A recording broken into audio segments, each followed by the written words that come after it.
पिछले चुनाव में, और हमारा कुछ निर्दोष लोगों ने पुलिस झूठो मुकदमा बना के अन जेल में भेजने को काम करो 5-10 लोग।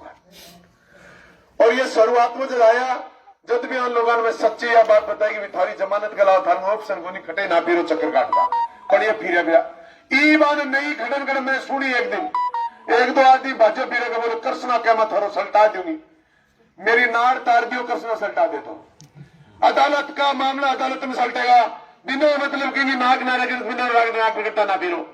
आपका मुकदमा सिर्फ कोर्ट सल्टेगा और कोर्ट में आपका सल्टेगा वकील। इसके अलावा आपका राजीनामा नहीं हो सकता। पुलिस के साथ मुकदमा है और राजीनामा नहीं हो सकता तो वो तुम्हारे मुकदमे को निपटा नहीं सकती। और झूठ बोलकर अगर आप फिर भी कोई बात पर मांगे भरोसा करो तो थारा बात जिक्र नहीं होगी। रात में थाने पुलिस ने कही बुला लो ठेकेदार जी बुला लो, मैं सम्मानजनक आदमी ने बुला के थाने और रात में बंद कर दिया। एक खतरा झूठी बात लोगों के बीच में आज करे हूं मैं, और मैं जरूर खड़े करे थाने वकील का रास्ता हूं, मैं रास्ता बता दूंगा कि खड़े बचाव को कोई आपको कुछ मिलेगा। लेकिन इन नेताओं में चाहे मैं भी बन जाऊंगा मिले, मैं चाहे मिनिस्टर भी बन जाऊं सरकार में, मैं आपको कहता हूं उस मुकदमे में राजीनामा नहीं करा सकता। क्यों? क्योंकि उसमें राजीनामे का प्रावधान है नहीं, पुलिस कर सके। तो फिर क्यों झूठी बात चक्कर काटो। एक अतरा प्रताड़ित तो लोगों ने थाने तो 4.5 साल प्रताड़ित करा, झूठो मुकदमा दर्ज करायो, थाने 9-10 दिन जेल में रखा, और कई लोग ही 5 महीना बच्चे थाने यह कहना हो कि मैं तो राजी करा दे। अरे ऐसे दुष्ट लोगों को घरों में मत घुसने दो। और ये कहता हूं जिन लोगों ने मजबूती से स्वीकार कर लिया जो होगा हो जाएगा, हम डटकर लड़ेंगे, उन लोगों का कोई कुछ नहीं कर सकता। अगर आज तक वो मुकदमे में कोई मरतो तो मारे तो देख के घर के एक आदमी के 30-30 हो रहे यहाँ का। मैं तो आज तक जेल में छिड़की मर जाता है क्या ऐसा कुछ? और ई में दौरान में भी 3 मुकदमा तो कृष्णा मेरे ऊपर क्या रखे, अभी तक तो गिरफ्तार करो को नहीं। मैं सियाई को मन गिरफ्तार कर ले। विष्णुदत्त सियाई के मुकदमे की लड़ाई में मेरे खिलाफ मुकदमा है। सियाई मरे रात में की FIR तो नंबर 147 और मैं मारे खिलाफ मुकदमा हो की FIR नंबर कितना है 146। सोचो एक थाने का SHO मर के गली लटका पड़ा है, उसकी लड़ाई हम लड़ रहे हैं, उसका मुकदमा तो बाद में दर्ज होता है और हमारे खिलाफ पहले दर्ज रखे। और फिर भी मैं को और हमारा चालान हो रखे। क्या फर्क पड़े भाई? जब जनहित में लड़ाई लड़ेंगे तो मुकदमे भी हो जाएंगे। और थाने तो मैं साथ प्राण दया कहना चाहूं कि तो तारीख एक दिन की कोर्ट में जगह जानो है, बा तारीख थारे घर का सामान लाउन की जचा लो थे, या दिमाग में लेके ना जाओ हमारी तारीख पड़ा है, दिमाग में या लेके जाओ क्या माना राजगढ़ में आज तो घूम के आनो है, या मान तो हमारे घर को सामान खरीद के लाना। ऐसा दिमाग में रखते ही क्यों? हमारी तारीख है तो इसलिए तारीख नहीं दिमाग में ना रखो, सब ठीक होगा, हम सब मिलकर ठीक करेंगे। और आप सब लोगों ने दानी बड्डी के इतने सारे लोगों ने मेरी बात सुनी, आप लोगों ने मेरा जो मान सम्मान बढ़ाया, इसके लिए मैं आपका फिर से दिल की गहराई से हार्दिक अभिनंदन और स्वागत करता हूं। आप लोगों से यह भी आग्रह करता हूं, जिस तरीके से जांगीर परिवार में आज जयवीर जी महेंद्र जी वाले ने मेरा मान सम्मान किया, इसो मान सम्मान की तो लाइन शुरू कर दो, हर घर घर में घुस जाओ। आने वोट मांगने में जगह नहीं बचनी चाहिए, आने वोट खड़ी दिखना नहीं चाहिए, आने सिर्फ वोट कार्ड दिखनी चाहिए क्या वोट है खड़े भाई। इसलिए अब की बार मुझे लग रहा है क्योंकि चुनाव के 7 महीने पड़े और हमारे लोग मेरे कार्यक्रम कराने 7 महीने पहले शुरू कर दिए। क्यों? क्योंकि उत्साह लगन है कि किसी भी सूरत में दुष्टों पीछे छुटावा, आ लोगों मुक्ति पावा, और या मुक्ति अगर पानी है तो अपन सबने डट कर लड़ना पड़ेगा। पहले तो ये कि कहता गया यार ये क्या कर देगा, अब मैं ये कह रहा हूं 5 साल होगी मैंने ई विपक्ष मां के सागे डंडो दे खबरे रहूं, 5 साल में एमएलए रह के खड़े हो, 5 साल में बिना एमएलए के पहले रहे 9 से 13 और 13-18 एमएलए 18-23 आगे बीच में खड़े हो। और डटकर इनके खिलाफ कहता हूं कि तुम भ्रष्ट हो, तुम चोर हो और तुम्हारे भ्रष्टाचार को हम जरूर रोकेंगे एक दिन, और मैं अनबार को रास्तों भी दिखाऊंगा एक दिन निश्चित रूप से।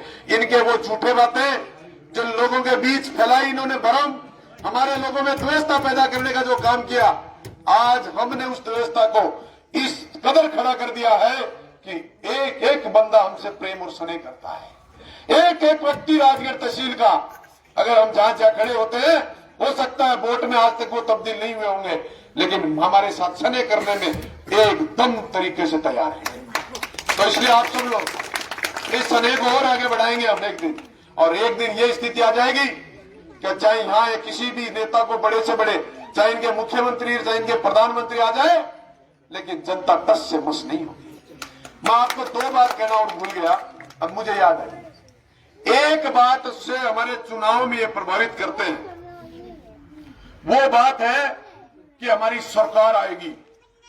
सरकार अपन दोनों सरकार 5-5 साल है ना, कहीं सरकार को कितना आनंद मिले? कोई आनंद को नहीं। नंबर 2 बात, ये सरकार की उन घोषणाओं की बातें करेंगे। कृषि जो गहलोत मुख्यमंत्री आयोग है और राहुल गांधी आयो जयपुर में, बड़ी गिनती गिनाई किसानों की, 1 2 3 4 5 6 7 8 9 10, वो बोले 10 दिन में हमारी सरकार बांटने के बाद हम किसानों का कर्जा माफ कर देंगे। कहीं न कितना दिन हो गया? मन्नत गिनती आओ को नहीं, दिन कितना हो गया? मैं तो 10 की गिनती तो ज्यादा हो गई निश्चित रूप से। 4.5 वर्ष हो गए, अब तक कर्जा माफ नहीं हुआ। अगर अब मैं अगली बात कहना चाहता हूं, जैसे कर्जा माफ की घोषणा हुई, हमारे कुछ लोग उससे वोट में परिवर्तित हो गए, यार ये बढ़ेंगे तो कर्जा माफ करेंगे। लेकिन मैं आपको कहना चाहता हूं, स्टेट लेवल की राजस्थान सरकार की घोषणा, भारत सरकार की कोई घोषणा, अगर चुनाव में वादे करते हैं और वादे की अगर वो पालना करते हैं, तो मेरे भाइयों आपको चिंता करने की जरूरत नहीं है। मैं एमएलए बनूंगा तो भी आपको वंचित कोई नहीं करेगा। करेंगे क्या? नहीं कर सकते। सरकार ने जो घोषणाएं करी है उसके लिए आपको वोट बदलने की जरूरत नहीं है। उनको जो वादे किए अगर पूरे करेंगे तो हमको भी उसका लाभ मिलेगा। अब उदाहरण के रूप में समझाना चाहता हूं, सोसाइटी माफ हुई ना हमारी, मैंने बसपा में वोट गिरा मांगे होगी नहीं भाई?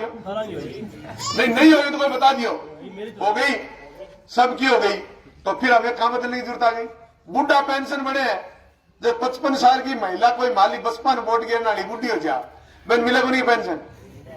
और 58 साल को पुरुष हो जाए, बन मिलेगा उनकी पेंशन। भाई प्रधानमंत्री किसान निधि का 2000 रुपया हुआ, माला बसपा में टल रहे आगे, कौन टल रहा आया मिले ना, तो फिर बताओ आप क्यों बदल रहे हैं? इन दुष्ट लोगों के पास कुछ नहीं बचता है ना, तो ये दिल्ली जयपुर दिखाते हैं आपको। इसलिए आपको दिल्ली जयपुर देखकर बदलने की जरूरत नहीं है। या पैरों में जो पगाम बढ़े देखो, कह रहे ना पगा बढ़ती देखो पहाड़ बढ़ती ना देखो, तो आपने दूर पगा बढ़ रही है, पगा बढ़ती बुझा लो, नहीं तो बढ़ जाओगा सगड़ा। अब पहाड़ पर बढ़ती देखा ना कोई सरकार के साधन वो दोबारा बुझा देंगे, लेकिन हमें पगा बढ़ना नहीं देखनी है। हमारे नहरकर चकबंदी मुर्बाबंदी की बातें भी चल रही है। मुख्य इन्होंने अभी घोषणा करी कि हम चकबंदी मुर्बाबंदी कराएंगे। मैं आपको इस मंच के माध्यम से बताना चाहता हूं इनकी कमियां। ये करना नहीं चाहते, अब भी चकबंदी मुर्बाबंदी नहीं होगी। 4 पटवारी आए हुए इनके पास सेटलमेंट के, 4 पटवारी हमारे यहाँ के लगे हुए हैं। अब वो वापिस इसलिए गए कि किसान का ई धरती पर उसका नक्शा होना चाहिए था। आपके किसानों का ई धरती पर अभी तक नक्शा अपलोड नहीं है, और नक्शा जब तक अपलोड नहीं होगा तब तक आपका मुर्बाबंदी चकबंदी नहीं हो सकती। और ये जानबूझ के पटवारी ला करके फिर दिखा दिया कि मैं तो देखो करा रहा, अभी अभियान चल रहा है, कराओगे कैसे भाई? जब हमारा किसान का नक्शा नहीं, हमारे किसान को कैसे बताओगे आपका खेत कहाँ है? हमारे किसान को कैसे बताओगे रास्ता कहाँ है? हमारे किसान को कैसे बताओगे आपका खाड़ा कहाँ है?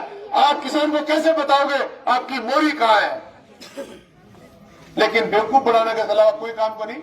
4.5 साल बीत गया, चकबंदी मुर्बाबंदी हो ही कोई, ईब ला करके पटवारी खड़ा कर दिया कि मैं चकबंदी मुर्बाबंदी कराऊंगा।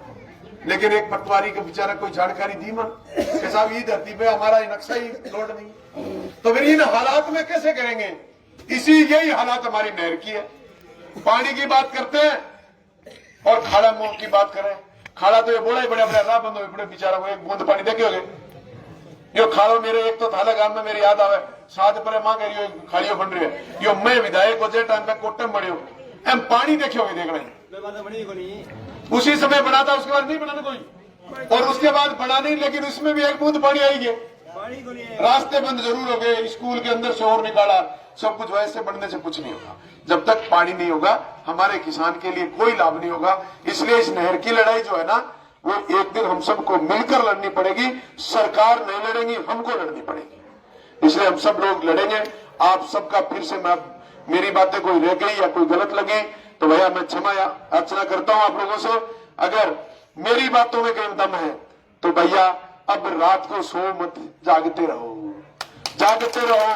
बड़े गांव में आप कोई 1-2-4 पर चोरी हो जाए गांव में, मैं बेड़ा करके कहेंगे चौकीदार लगाऊंगा, चौकीदार खबरदार।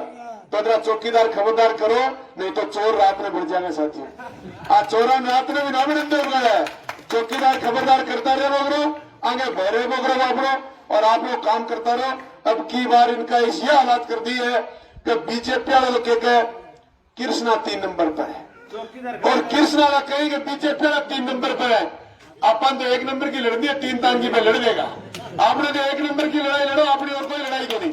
1 नंबर में हम आए, इस बात की हमें सबको लड़ना है। इन्हीं सब बातों को लेकर आप लोगों ने क्या बुलाया, मान सम्मान के, उसका फिर से आभार प्रकट करते हुए पूरे ढाणी गांव के सभी नुमाइंदों का मैं आपका बहुत ऋणी रहूंगा, आभारी रहूंगा। ऋण तो मैं थारो उतार कर पाऊं, क्योंकि मारे तो रोज चढ़ा दो, मारू कदे कदे उतरवा के लाओ, उतरो थोड़ी है भाई। यह तो कर्जा सी बात है, रोज गुंठा टेक के लाऊं तो रोज चढ़ जा, और उतारू कदे कदे, जब वो सगड़ो उतरेगो नहीं तो ये थारो ऋण तो बटन दबा दबा दबा दबा मेरे पर बहुत चढ़ गयो, और थारो में कदे कदे उतार पाऊं एक आधे को, तो एक आधे थारो ऋण मेरू कदे को नहीं उतर सके। लेकिन ऋण ने चढ़ाए रखोगा तो जरूर प्रयास करूंगा कि क्यों ही नहीं तो सारो नहीं तो क्यों ब्याज बट्टो जरूर उतारूंगा। तो ब्याज बट्टन तो रोड़ो को नहीं, और मैं मूल की खूंगा थारो सारो उतार दूंगा। अरे अगर थारो ऋण मंडो रहे बोकरे, ब्याज मिल बोकरे ना, जितना आदमी संतुष्ट रहे बोकरे क्या भैया मूल को ब्याज मिले, ब्याज मूल प्यारो है, तो मैं थारो मूल प्यारो बन के थारो ऋण तारूंगा, और थारो लोगों को बड़ो एहसान मानूंगा।